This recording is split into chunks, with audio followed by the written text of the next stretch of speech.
very much for the invitation.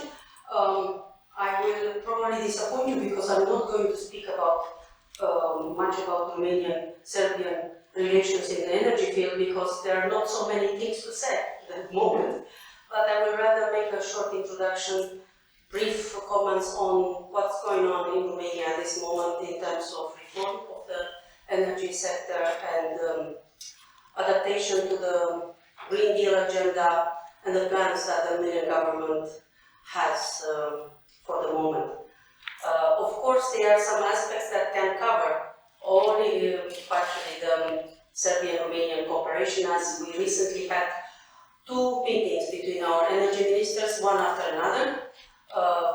Last Friday, we celebrated 50 years since we launched the project of Iron Gates 1. 1972 was the biggest project, one of the biggest projects of hydro power in Europe at that moment, and still considered a marvel of skilled technician skills in hydropower energy.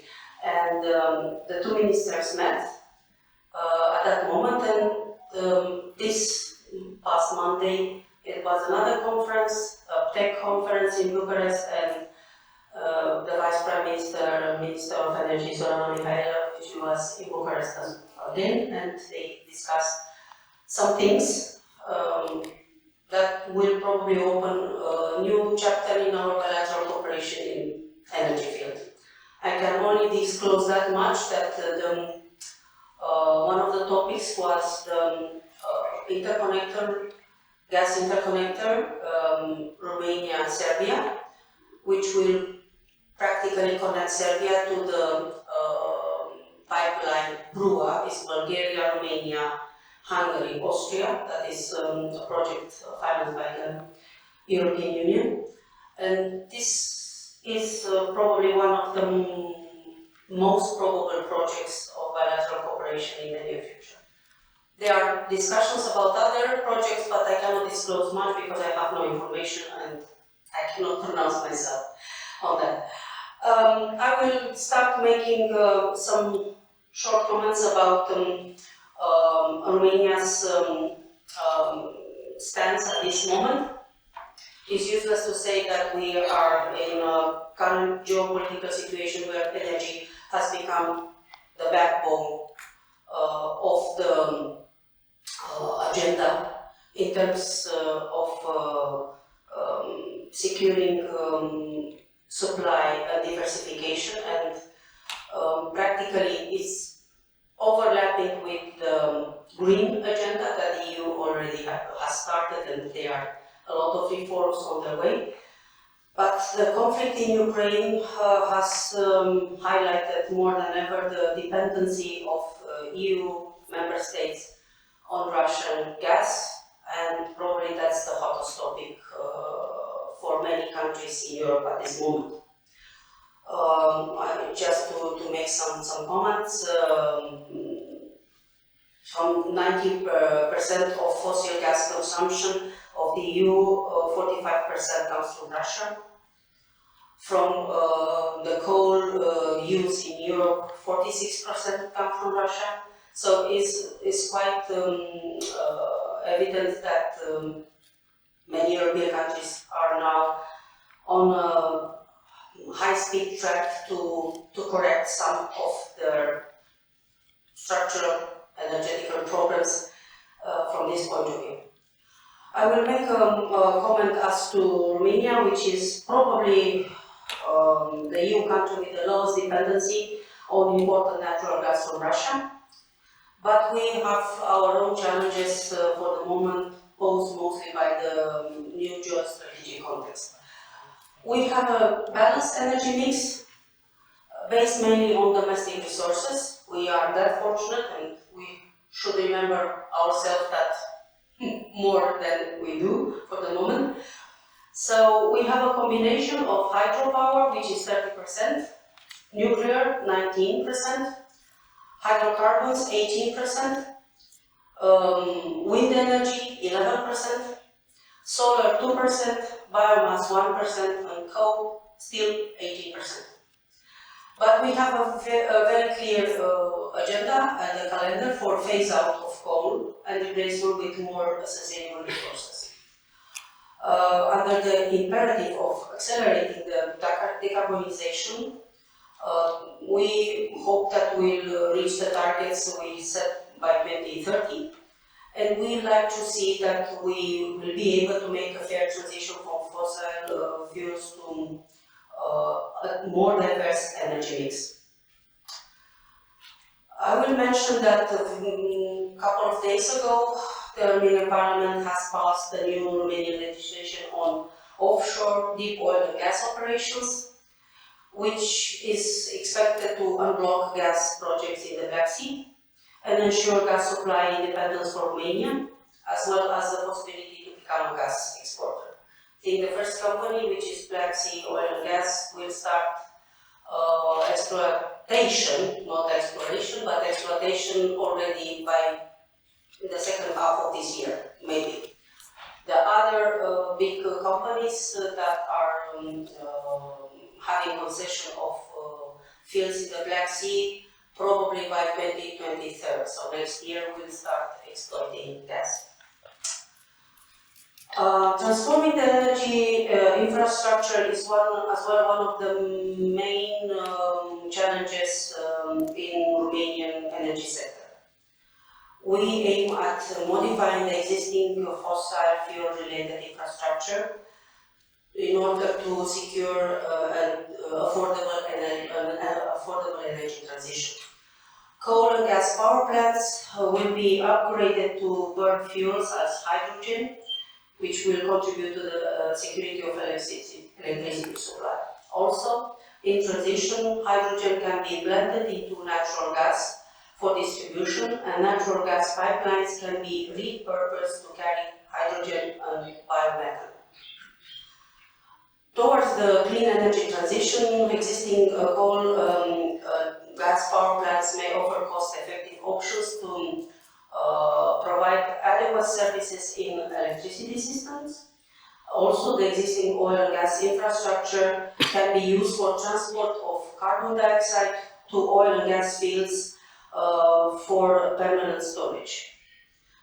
Natural gas, together with nuclear energy, is essential for decarbonization, having a significant technological role in reducing emissions and gradually transitioning to zero-emission technologies in the industrial sector. In this regard, with the use of the National Recovery and Resilience Plan fostered by the EU, Romania plans to support investments in renewable gas distribution infrastructure, meaning the use of natural gas in combination with green hydrogen as a transitional measure, as well as green hydrogen production capacity. Through cooperation in the energy sector, Romania aims to achieve the diversification of energy sources and routes of supply. And in this regard, the goal is to complete the completion of key projects relevant to our region, such as the gas interconnector Plenipotentiary and the second phase of development of the Southern Gas Corridor. In order to obtain energy security and resilience, we aim to further develop indigenous capacities, innovative clean technologies, and improve interconnectivity with neighboring countries. So we have as goals to increase the installed capacity by 35% in 2030 compared to 2020, due to projects of new wind capacity, which will lead to an increase in domestic energy production and to higher degree of energy independence.